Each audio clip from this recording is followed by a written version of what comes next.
आज एक काम ये चल पड़ा, बोली वाली कमेटी निकाल लो, बोली वाली कमेटी चला लेते हैं। 10 आदमी मिले, आप हजार हजार रुपया दें, महाना 10,000 बना, या 10,000 दे, 1,00,000 बना। 1,00,000 रुपए की कमेटी निकलेगी। अब बोली लगेगी, एक कहेगा मैं 95,000 में उठाता हूं, दूसरा कहता है 90 में उठाता हूं, तीसरा कहता है 85 में उठाता हूं, चौथा कहता है 80 में उठाता हूं।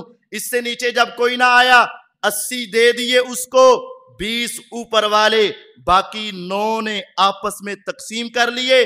जिसने 80 लिए थे उसने भी देने 10,000 यानी 1,00,000 ही देना है, 10 अपनी कमेटियां ही देनी है। जब उन्होंने 1,00,000 देकर 1,00,000 लेना था, तो ये जो 20,000 आपस में तकसीम किया गया, ये भी सूद खाया है और हराम खाया जा रहा है।